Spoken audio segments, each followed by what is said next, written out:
오늘 우리가 함께 하실 말씀은 창세기 18장 10절로부터 14절까지 말씀입니다. 우리 한 절씩 교독하겠습니다. 제가 먼저 10절 말씀 읽겠습니다. 그가 가라사대 기한이 이를 때에 내가 정령 내게로 돌아오리니 내 아내 사라에게 아들이 있으리라 하시니 사라가 그 뒤 장막문에서 들었더라. 아브라함과 사라가 나이 많아 늙었고 사라의 경수는 끊어졌는지라. 사라가 속으로 웃고 이르되 내가 노쇠하였고 내 주인도 늙었으니 내게 어찌 낙이 있으리요. 여호와께서 아브라함에게 이르시되 사라가 왜 웃으며 이르기를 내가 늙었거늘 어떻게 아들을 낳으리요 하느냐. 함께 봉독하시겠습니다. 여호와께 능치 못할 일이 있겠느냐. 기한이 이를 때에 내가 내게로 돌아오리니 사라에게 아들이 있으리라. 아멘. 네, 여러분들은 여러분의 신앙생활의 시작이 무엇이었다라고 이렇게 생각이 되십니까? 누군가 여러분께 당신 신앙생활의 시작이 어디서부터야? 라고 이렇게 묻는다면 여러분들 어떻게 대답하시겠습니까? 그러면 여러분들 누가 날 전도했는데 믿으라고 해서 믿었어 라고 이렇게 대답하시겠습니까? 아니면 갑자기 그냥 하늘에서 그냥 불이 떨어져 가지고 그때부터 내가 그 불을 받고 나서부터 신앙생활하게 되었다 이렇게 말씀하시겠습니까? 물론 우리 신앙생활의 모든 어떤 계기는 다 각자 사람마다 다르겠지만, 그러나 우리 신앙, 공통적으로 우리 신앙의 시작은 하나님의 믿음을 갖게 된 때부터 시작하게 된 것입니다. 하나님의 믿음을 갖게 된 때부터입니다. 하나님의 믿음을 가지게 되면서 우리는 신앙생활을 시작하게 되었습니다. 마가복음 11장 22절에 보니까 예수님께서 하나님을 믿으라 라고 이렇게 말씀을 하십니다. 헬라어 성경 표현 그대로 직역한다면 하나님의 믿음을 가져라 라고 이렇게 말씀하시는 것이겠죠. 그런데 예수님께서 이 말씀을 하실 때 그 말씀을 듣는 사람들은 누구였느냐? 다 유대인들이었습니다. 그러니까 유대인들 그중 어떤 사람도 하나님을 믿지 않는다고 생각한 사람 아무도 없었습니다. 그런데 그 사람들을 향해서 예수님께서 하나님의 믿음을 가져라, 하나님을 믿으라 라고 이렇게 말씀하신 것이에요. 예수님께서 너희가 하나님을 믿는다고 생각하겠지만 정작 너희들 하나님의 믿음이 무엇인지는 모르고 있다 라고 말씀하신 것과 같은 말씀입니다. 그러니까 제발 좀 하나님의 믿음을 가져라, 예수님께서 그렇게 말씀하신 것입니다. 그러면 하나님의 믿음이 무엇입니까? 하나님의 믿음, 그럼 우리가 너무나 막연할 수 있지만, 그러나 그 하나님의 믿음이라고 하는 것은 하나님의 뜻, 하나님의 계획, 그러니까 하나님의 섭리와 하나님의 경륜, 이 모든 것들을 다 포함하는 것이다 라고 말씀할 수 있습니다. 그런데 그 모든 것들이 하나님의 뜻, 하나님의 계획, 하나님의 경륜, 섭리, 이 모든 것들이 무엇을 향해 가고 있느냐? 바로 예수 그리스도를 향하고 있다는 것입니다. 그러니까 우리는 하나님의 모든 뜻, 하나님의 모든 계획이 예수 그리스도를 향해 있다는 것을 기억해야 되고, 그러므로 하나님의 믿음은 무엇이냐? 하나님의 믿음은 예수 그리스도시다 라고 하는 것을 우리 알아야 합니다. 하나님의 믿음이라고 할 때 구약에서 보면 바로 하나님의 믿음은 무엇이냐면 피가 죄를 속한다는 것이 하나님의 믿음입니다. 그래서 예수 그리스도께서 오셔서 어떻게 하셨느냐? 피 흘리심으로 말미암아 우리의 죄를 용서하신 것입니다. 이것이 하나님의 믿음이고 이것이 하나님의 믿음의 완성입니다. 그러므로 우리의 신앙은 어디서부터 시작하느냐? 이 하나님의 믿음을 받아들이는 데서부터, 그 하나님의 믿음을 우리가 갖는 것에서부터 시작한다라고 이렇게 말할 수 있습니다. 하나님의 믿음을 받아들이는 것이 신앙이고 그것이 바로 신앙생활이다, 이렇게 말씀하는 것이죠. 그러면 우리 신앙생활의 시작이 하나님의 사랑이다 라고 이렇게 말하면 또 어떨까요? 이렇게 말하면 또 틀린 말인가요? 맞지 않는 말인가요? 또 그렇지 않죠. 또 요한복음을 기록한 사도 요한은 보면 모든 하나님의 우리의 믿음의 시작을 뭐라고 얘기하고 있냐면 하나님의 사랑이다라고 이렇게 말씀하고 있습니다.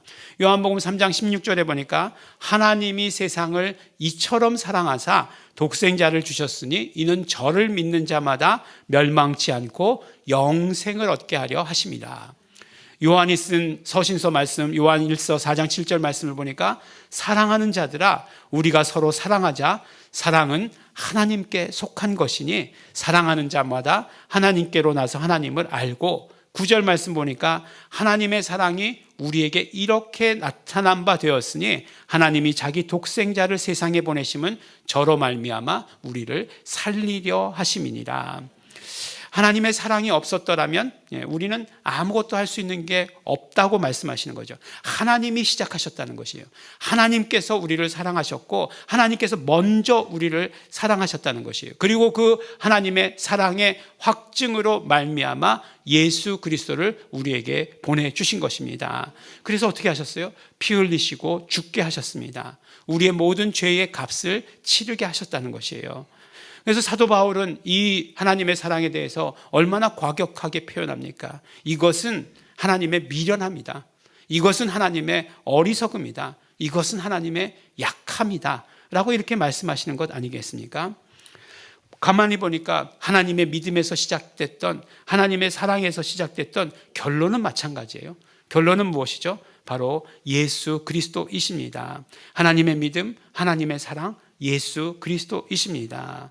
그러니까 우리 신앙생활은 무엇이죠? 우리 신앙생활이라고 하는 것은 하나님이 누구신지, 예수 그리스도가 누구신지를 계속해서 알아가는 것이 우리의 신앙생활이에요. 성경에서 또 안다고 얘기할 때 단순히 지식적으로 아는 것을 말하지 않고 경험을 통해서 아는 것을 말씀합니다. 그러므로 우리는 날마다 예수님을, 하나님을 경험해야 하는 것입니다. 우리가 얻은 영생도 예수님께서 뭐라고 말씀하십니까? 영생은, 요한복음 17장 3절에 영생은 유일하신 참 하나님과 그의 보내신 자 예수 그리스도를 믿는 것? 아니요, 아는 것이니이다 라고 말씀하심으로 말미암아 우리 영생의 삶, 우리가 지금 매일매일 살아가고 있는 이 영생의 삶이라고 하는 것은 날마다 하나님을 경험하고 예수님을 경험하는 삶이다 라고 이렇게 말씀해 주시고 계시는 것입니다. 그런데 굉장히 오늘 강한 어조로, 보통 때보다 강한 어조로 말씀 시작한 것 같아요. 뭐냐? 우리의 신앙의 시작 예수 그리스도시다, 하나님께로부터 시작되었다 라고 이렇게 강조했어요. 근데 가만히 우리의 신앙생활 하는 것을 보면, 그런데 우리의 신앙생활이 그렇게 시작되었음에도 불구하고, 그런데 가만히 보면은 모든 관심이 자기 자신에게로 향하게 되는 것을 보게 되는 것입니다. 참 죄송하지만 그런 생각을 해봤어요. 우리가 하나님을 하나님으로 인정할 때 대부분 신앙생활 한다고 하는 사람들이 어떤 방법을 사용하는가 생각해 봤어요. 물론 찬송가 가사에도 그런 가사가 있죠. 이 벌레 같은 날 위해 주 보혈 흘렸네, 십자가 내가 처음 볼 때에 라고 하는 이런 가사가 있어요. 물론 이 가사 맞아요. 나 같은 죄인을 위해서 예수님께서 피 흘리셨다는 것, 이거 은혜의 시작입니다. 그때 우리 하나님 함께 계시는 것을 느끼고 우리가 경험하고 정말 눈물 흘리면서 은혜 받습니다. 하지만 그것이 자기 중심이 되어서는 안 된다는 것이에요. 무슨 말씀이냐면, 그냥 하나님은 거기 계시고 내가 낮아지고 비참해야, 그래야 하나님을 높이는 것이다 라고 생각하는 사람들이 있다는 것이에요. 그렇지 않습니다. 그렇지 않아요. 오히려 하나님을 섬기고 하나님을 높인다는 것은 내가 지금 있는 그 자리에서, 내가 지금 있는 그 위치에서 하나님을 얼마든지 높일 수 있어야 된다는 것이에요. 그것이 우리의 신앙생활이에요. 왜냐하면 정말 우리의 신앙생활의 시작이 하나님께서 주신 것으로 시작했는데, 왜 우리 신앙생활의 중간에서는 내 중심이 되냐 말이에요. 내가 조금 어려움 겪는다고 해가지고 하나님이 어디 계셔? 라고 말한다든지, 하나님이 지금 나를 외면하고 있어 라고 생각한다든지, 결코 그런 것 아니라고 하는 것이에요. 나의 모든 신앙생활도 하나님께서 시작해 주셨고, 하나님의 믿음으로 말미암아, 하나님의 사랑으로 말미암아 시작하게 되었고, 그리고 나의 신앙생활도 그렇게 되어야 된다는 것이에요. 그러므로 내가 어떠하든지 간에 하나님을 높이는 것이 신앙이에요. 내가 지금 어느 위치에 있든지 간에 하나님을 높이는 것이에요. 내가 정말 비참하게 낮아졌다라고 생각할 때에도 하나님을 높여야 되는 것이고, 내가 정말 높아졌다고 생각할 때에도 그때에도 오히려 하나님을 더 높여 드려야 하는 것입니다. 죄가 많아서 하나님 만나기로 가기를 주저한다, 정말 내가 하나님께 드린 것이 없어서 주저된다, 이런 거 맞지 않는 이야기라고 하는 것이에요. 다시 한번 강조해서 말씀드리지만 우리 모든 신앙의 출발이 하나님께로부터 시작된 것인데, 우리의 신앙의 출발이 나로부터 시작된 것 아닌데, 그런데 우리의 신앙생활이 자꾸 내 중심으로, 내 중심으로 가려고 한다는 것, 그것 안 된다는 얘기예요. 자기 연민에 빠지거나 나 중심적으로 가는 것 진정한 신앙생활 아니다라고 이렇게 이야기하는 것입니다. 그런데 왜 자꾸 이렇게 되는가? 왜 그렇게 되는가? 왜 내 중심적이 되는가? 하나님 중심에서 벗어나려고 하는가? 바로 하나님이 누구신지 모르기 때문에 그렇습니다. 하나님이 어떤 분이신지, 하나님께서 어떤 말씀을 하셨는지, 하나님의 계획이 무엇인지 모르기 때문에 그렇다는 거예요. 왜 예수님께서 이 땅에 오셨는지 모르기 때문에 그렇게밖에 될 수 없다는 것입니다. 오늘 말씀을 보면 하나님께서 아브라함과 약속을 하십니다. 하나님과 아브라함이 약속하시는 장면이에요. 물론 15장부터 약속하시지만 거듭 약속하시는 것이 18장까지 계속되는 것을 보게 됩니다. 오늘 우리가 읽은 말씀 10절 말씀을 보니까 기한이 이를 때에 내가 정녕 내게로 돌아오리라 라고 말씀하시고, 14절 말씀에도 똑같은 말씀을 두 번이나 반복해서 기한이 이를 때에 내가 정녕 내게로 돌아오리라 라고 이렇게 말씀하신 것을 봅니다. 약속하신 것이죠. 얼마나 확실하게 약속하시면 15장서부터 이 약속의 말씀이 몇 번이나 나옵니까? 그리고 오늘 본문 말씀 가운데서도 두 번이나 돌아오겠다라고 하시는 것을 우리가 들을 수 있습니다. 근데 우리가 이제 읽은 성경이 개역 한글 성경이에요. 기한이 이를 때에 돌아오리라 라고 이렇게 되어 있는데, 개역 개정 성경만 봐도 다르게 번역해 놨습니다. 내년 이맘때에 내가 내게로 돌아오리라 라고 이렇게 말씀하고 계시는 거예요. 그러니까 기한이 정해져 있는 것, 이건 하나님 마음인 것 같은데, 내년 이맘때 그러면 우리에게 훨씬 더 마음이 편한 것 같이 느껴져요. 그리고 히브리어 성경도 이렇게 되어 있어요. 그러니까 개역 개정이 히브리어 성경에 조금 더 가깝게 번역한 것이죠. 그래서 70인역 성경에는 어떻게 되어 있나라고 하는 것을 보았어요. 70인역 성경을 읽어보니까 내가 이때에 곧 정한 때에 너에게 다시 오리니 라고 이렇게 번역해 놨더라고요. 70인역 성경은 헬라어로 번역되어 있고, 헬라어 성경을 한국말로 아직 번역이 안 돼 있죠. 근데 여러분께 한국말로 이렇게 전해드린다? 무슨 얘기예요? 제가 번역해서 전해드린다, 그런 얘기죠. 정말 그 설교 가운데 하루에 한 번, 일주일에 한 번을 정말 그 잘난 척을 하지 않으면 못 견딘다는, 입에 가시가 돋는다는, 그래서 그렇게 말씀을 드리는 거예요. 근데 보니까 왜 이 말씀을 드리냐면, 이건 개역 한글 성경이랑 비슷하잖아요. 그러니까 70인역 성경은 오히려 개역 한글 성경이랑 비슷한 뉘앙스를 가져요. 내가 이때에 곧 정한 때에 너에게 다시 오리니, 기한이 이를 때에 다시 온다 라고 이렇게 얘기하는 거죠. 그래서 이제 70인역 성경 헬라어로 되어 있으니까 어떤 단어가 쓰였나 보니까 이제 카이로스의 때에 내가 다시 오겠다라고 이렇게 말씀하신 것이에요. 그러니까 더 이렇게 더 우리가 그 깊은 의미를 알 수 있는 거죠. 그러니까 하나님께서 정하시는 그때에, 때가 하나님께서 때가 되었다라고 생각하실 그때에 하나님께서 다시 오신다라고 하는 그런 의미로, 더 확대된 의미로 우리가 받아들일 수 있게 되는 것이죠. 그럼에도 불구하고 창세기 21장 2절에 보면 이제 사라가 이삭을 낳았다고 하는 그때가 언제냐? 하나님께서 말씀하셨던 때에 라고 이렇게 얘기하고 있어요. 그러니까 그 말씀, 내년 이맘때라고 하는 그 말씀도 맞는 것이고, 그리고 하나님의 정하신 그때, 하나님께서 정말 모든 여건이 다 완성되었을 그때에 라고 하는 그 말씀도 우리가 받아들여야 되는 말씀이라고 하는 것이에요. 그렇게 말씀을 받아들이면 훨씬 더 성경을 넓게 멀리 볼 수 있게 되는 그런 유익이 있습니다. 그래서 정말 문법 얘기 같고 국어 시간 같은 그런 이야기지만, 그렇지만 그 한 표현으로 인해서 우리가 성경을 더 멀리 볼 수 있게 되는 눈을 가진다라고 이렇게 말씀해 주시는 것이에요. 왜 이렇게 말씀하시는지 나중에 그 의미를 분명히 알 수 있게 되는 것입니다. 그러니까 마지막까지 졸지 말고 들으셔야 되는 거예요. 마지막까지 들으셔야 됩니다. 지금 이제 중간쯤 왔어요. 마지막까지 얼마 남지 않았습니다.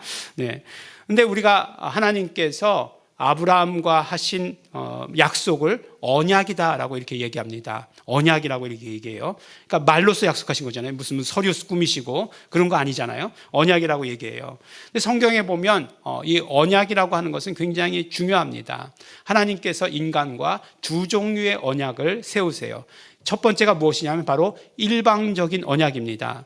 그러니까 우리가 무엇을 하든 상관없이 하나님께서는 하나님께서 약속하시고 하나님께서 이루어 가시는 것을 말하는 것이죠. 그래서 이것을 일방적인 언약이다라고 얘기하고, 바로 오늘 아브라함과 세우신 언약이 이렇게 일방적으로 세우신 언약이다라고 이렇게 말씀해 주시는 것이에요. 그러니까 보니까 사실 18장에서부터 시작해서 21장까지 우리가 읽진 않았지만 성경을 읽어보시면 별별 사건이 다 있습니다. 아브라함이 사라를 뭐라고 얘기하죠? 누이다, 누이 동생이다 라고까지 얘기해요. 그런 그러니까 분명히 아브라함에게 사라를 통해서 씨가 낳는 것이 정말 내 씨가 될 것이다 라고 얘기했으면 사라를 지켜야 되잖아요. 적어도 사라는 지켜야 되는데 거기 동생이다 얘기한 건 뭐죠? 겨우 팔아먹었다 라고 하는 말과 다름이 없는 말이죠. 근데 오히려 하나님께서 나타나셔가지고 그 사람에게 나타나셔가지고 그 사람 아브라함의 아내다 라고 이렇게 가르쳐 주시는 일들이 있지 않습니까? 그럴 정도로 정말로 일방적으로 이루어 가시는 언약이 바로 아브라함과 세우신 언약입니다. 그런데 그 성경에 보면 이렇게 일방적인 언약 말고 이렇게 쌍방의 언약이 있습니다. 그것이 무엇인가? 바로 하나님께서 우리에게 주신 율법입니다. 율법의 내용이 뭐죠? 너희가 이 율법의 말씀을 지키면 그러면 복을 받고, 그런데 너희가 이 율법의 말씀을 지키지 않으면 화가 있으리로다 라고 하신 것이 율법이에요. 그리고 그 기준이 무엇이냐? 복을 받는 것의 기준, 화를 받는 것의 기준은 바로 율법에 있다 라고 이렇게 말씀해 주시는 것이에요. 그러니까 이것은 마치 우리가 오히려 더 익숙하죠. 항상 계약에 보면 뭐가 있죠? 갑이 있고 을이 있지 않습니까? 근데 갑과 을이 확실한 그런 계약이죠. 갑은 을이 이행했을 때 갑이 이행한다 라고 이렇게 얘기하는 아주 갑과 을이 확실한 그런 계약이다라고 이렇게 얘기하는 것이에요.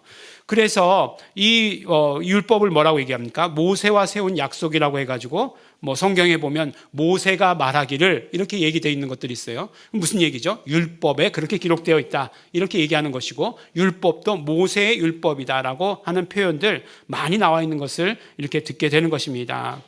아브라함과 세운 약속은 일방적인 약속이고, 모세에게 허락하여 주신 율법은 쌍방간의 약속이다, 양방향의 언약이다라고 이렇게 말씀해 주시는 것입니다.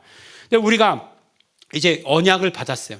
아브라함과 언약을 하나님께서 맺으셨습니다. 근데 그 맺으신 언약의 내용이 무엇인가라고 하는 것을 알아야 되는 거죠. 오늘 그 말씀을 우리에게 들려주시고 계시는 것입니다. 근데 우리가 그냥 언약 그러면 이제 성경을 자세히 읽기도 귀찮은 거예요. 그러니까 언약 그러면 그 이삭 주신다는 얘기잖아요. 그냥 한마디로 그냥 잘라버리는 거죠. 아들 주시겠다는 그런 약속 아니겠습니까? 라고만 이렇게 단순히 알고 있어서는 안 된다라고 하는 것이에요. 우리 정말 성경을 제대로 알고 있는 거 굉장히 중요하더라고요. 제가 지난주에 한 친구를 만났습니다. 이제 대학교 때 친구인데, 대학교 졸업도 하기 전에 이제 다들 군대 가고 이렇게 하느라고 흩어져가지고 한 30년 넘게 있다가 만난 것 같아요. 그런데 제가 이제 그 친구를 만나면서 참 그런 생각을 해봤어요. 그때 이제 신앙생활 했었던 것으로 기억했거든요. 지금은 이제 교회 안 다닌대요. 안 다닌다고 그러더라고요. 지금은 하나님이 안 계심을 너무나 확실하게 알기 때문에 교회를 안 다닌다라고 이렇게 이야기하더라고요. 그래서 참 걱정은 걱정이다라는 생각이 들었어요. 뭐냐면 우리가 이제 다음 세대를 걱정한다라고 얘기하잖아요. 근데 사실은 그 다음 세대의 걱정이 왜 일어나게 됐냐면 우리 세대가 문제예요. 우리 지금 이 세대가 신앙생활을 제대로 하고 있지 않습니다. 다 어릴 때 교회 친구들 만나면 지금은 다 하나님이 안 계시다는 거예요. 그때는 어떻게든 다녔는데 지금은 하나님이 안 계신 사람이 너무너무 많아요. 그러니까 하나님이 안 계시니까 신앙생활 안 하는 거죠. 그러면서 이제 오래간만에 만났는데, 다 이제 제 전공이 뭔지 아시니까 지금 이제 병원 하고 있는데 전 목사 됐다라고 얘기하니까 굉장히 이제 반갑게 얘기하면서 이제 갑자기 모든 주제가 다 이제 신앙생활로 이렇게 되게 되었어요. 목사가 되었다고 하니까 이 지금 양자역학 시대에 하나님이 어디 계실 곳이 없는데 어디 하나님이 계시다고 생각하느냐, 뭐 얘기를 좀 해보라는 거예요. 하나님이 계시지 않는다고 얘기하는 성경에는 그런 말씀이 없어. 내가 이렇게 얘기했더니 그렇지.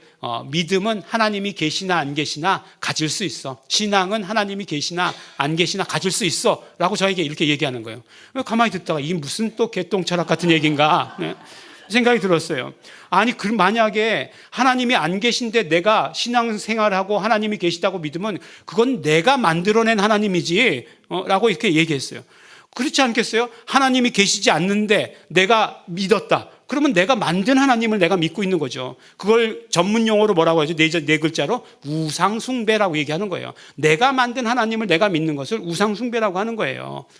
하나님이 계시니까 하나님의 계심을 통해서 내가 신앙을 가질 수 있는 거지.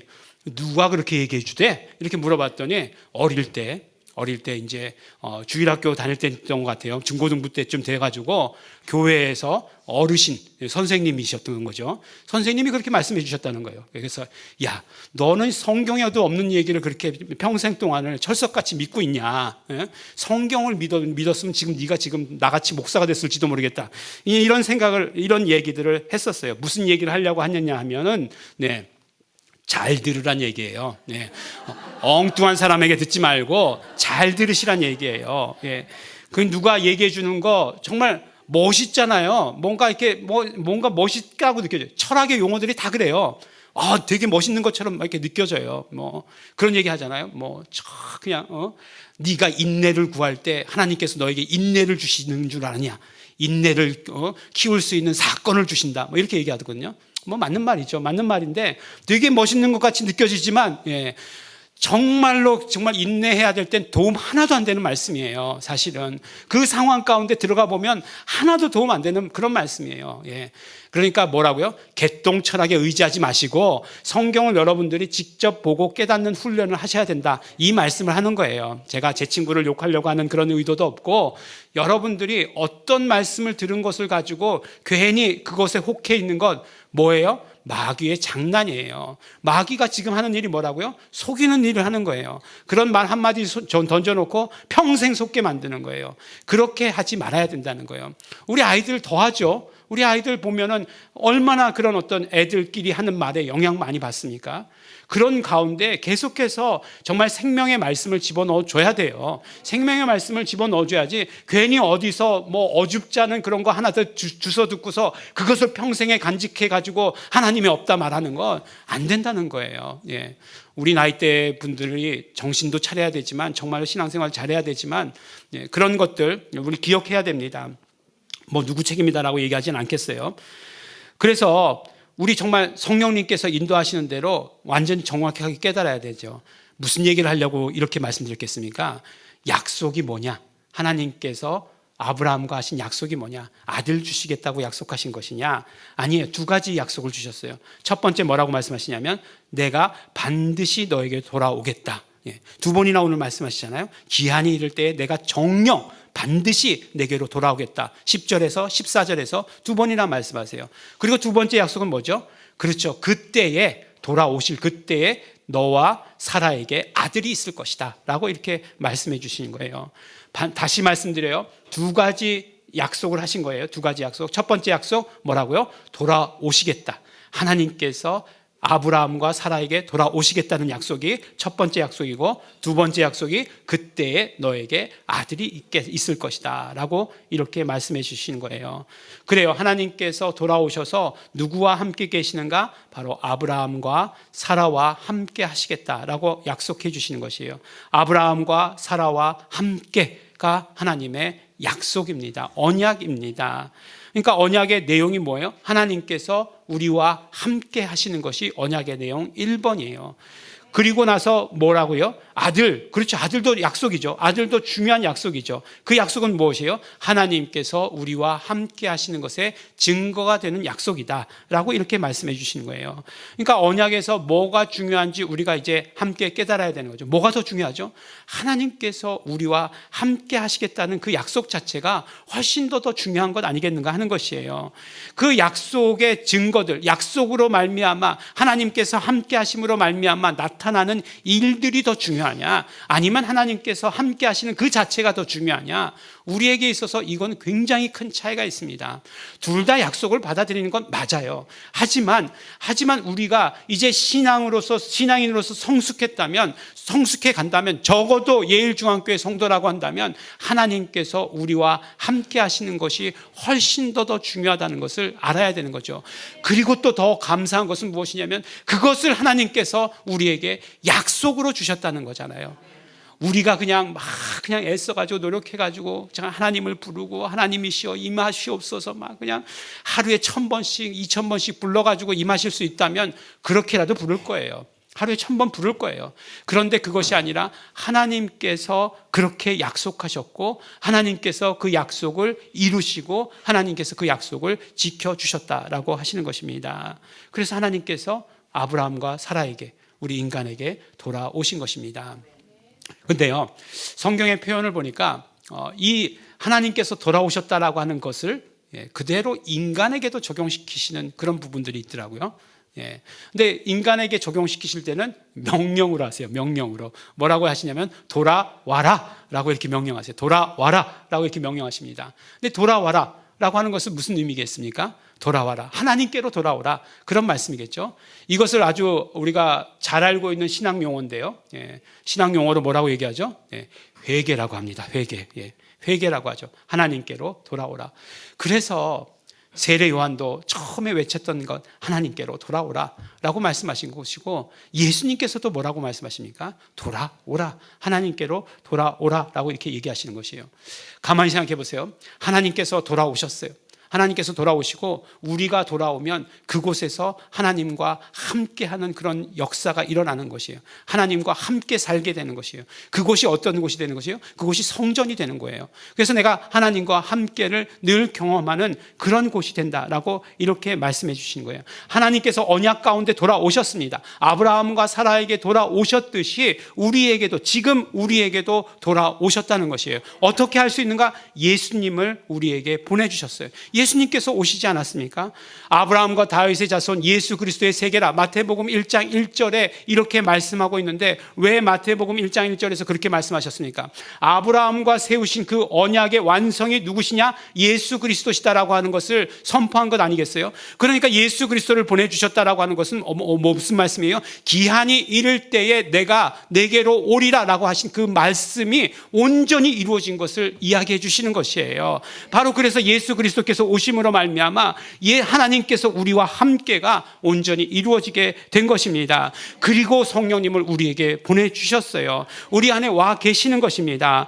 보혜사 성령님께서 우리 안에 와 계신 것, 우리에게 오신 것은 하나님께서 우리 안에 함께 거하시는 것이에요. 그러므로 이제 남은 것은 무엇이에요? 우리가 회개하고 하나님께로 나아가기만 하면 어떻게 된다고요? 하나님과 함께를 경험하게 된다라고 이렇게 말씀해 주시는 것입니다.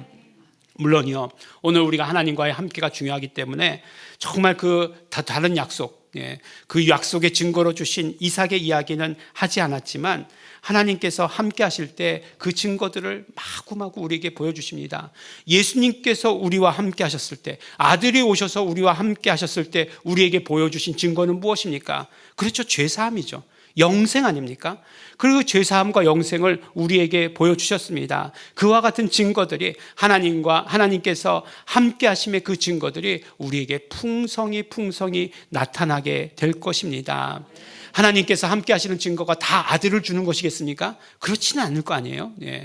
요새 뭐 저기 가가지고 아들입니다라고 얘기하면 할렐루야 하는 사람이 있습니까? 아유 이렇게 다 얘기하지. 예. 딸입니다 그랬을 때 그래도 좀 기뻐하고 좋다고 그러지. 아들입니다 그랬을 때 막 할렐루야. 아들 둘을 가진 부모이기 때문에 이렇게 얘기할 수 있는 것이죠. 그래서 뭐 손녀는 딸이었으면 좋겠다라고 하는 마음이 늘 이렇게 품속엔 있죠. 있는 것이지만 어쨌든지 간에요. 다 하나님께서 함께 하시는 증거가 아들은 아니잖아요. 어떤 때때로는 정말 어떤 이적일 수도 있고, 어떤 때는 치료일 수도 있고, 어떤 때는 영적인 축복일 수도 있고, 그것이 감사일 수도 있고, 그것이 정말 영적인 그런 어떤 기쁨일 때도 있고, 그것이 더 좋은 것 아니겠어요? 정말 이렇게 이제는 어디 나가서 굉장히 당당하더라고요. 내가 목사라는 게 내가 지금 비록 돈은 없지만 내가 너희들보다 가진 건 너무너무 많다. 내가 정말 이런 영적인 것들로 정말 풍부하다. 나에게 감사가 있고 기쁨이 있고 나의 자녀들에게 정말 이런 어떤 신앙적인 유산을 물려줄 수 있고 이런 것도 난 너무너무 당당하다라고 이렇게 이야기할 수 있는 건 정말 하나님께서 우리 삶에 함께 하시고 계시다는 그 증거가 아니겠는가 하는 것이에요. 우리 정말 모든 성도들의 그런 삶에도 그런 것들이 하나님의 함께 하시는 것들이 그 증거들이 정말 풍성풍성하게 나타날 것입니다. 하나님께서 분명 약속하신 대로 언약하신 대로 하나님 이루셨어요. 우리에게 오셨습니다. 남은 일이 뭐라고요? 우리가 회개하고 그 장소로 나아가는 일이에요. 그러면 어떻게 됩니까? 그것을 뭐 어려운 말로 하나님의 임재 이렇게 얘기하기도 하고 하나님의 현존 이렇게 어렵게 얘기하기도 하지만 쉽게 이야기하면 뭐라고요? 하나님께서 우리와 함께 하심이라고 하는 것이에요. 그럼 하나님의 함께 하심 가운데 우리는 하나님의 함께 하시는 그 증거들이 우리 삶에 나타난다라고 이렇게 말씀해 주시는 것입니다.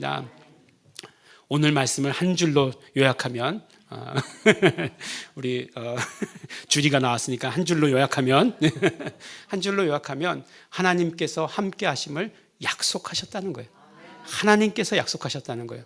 우리의 믿음의 시작이 그러하듯이 우리의 신앙생활의 끝도 하나님의 약속으로 이루어질 것이라고 하는 것입니다. 그것을 받아 가지시기 바랍니다. 그러므로 말미암아 우리 삶에 하나님의 함께 하시는 그 증거들로 충만하시기 바랍니다. 사랑하는 우리 예일중앙교회 성도 여러분, 하나님께서 언약으로 약속하셨습니다. 우리와 함께 하시기로 약속하셨습니다. 그래서 예수 그리스도 보내시고 성령님을 보내주셨습니다. 우리 안에 성령님이 계시는 것 언약의 완성, 그 증거입니다. 성령님과 함께 하시는 삶을 사심으로 말미암아 날마다 하나님을 경험하시는 그 보내신 자 예수 그리스도를 경험하시는 우리 성도 여러분 되시기를 예수 이름으로 축원합니다. 기도하겠습니다. 우리 기도하실 때 우리 정말 감사하시면서 기도하시기 바랍니다. 하나님 함께하여 주신 것 너무나 감사하고 감사합니다. 그것을 우리 의지나 우리의 뜻이 아니라 하나님께서 약속해 주셨다는 것, 먼저 약속해 주셨다는 것 너무나 감사하고 감사합니다. 우리는 그 약속 받아서 하나님께로 돌아오기 소원합니다. 하나님께로 돌아옵니다. 하나님께서 함께하여 주심을 너무나 감사합니다. 하나님 함께하여 주시는 증거들이 우리의 삶에서 드러나게 하여 주시옵소서. 치료로 드러나게 하여 주시옵소서. 이적으로 드러나게 하여 주시옵소서. 우리 영적인 충만함으로 드러나게 하여 주시옵소서. 우리 다 같이 소원하시면서 감사하시면서 우리 통성으로 함께 기도하시겠습니다.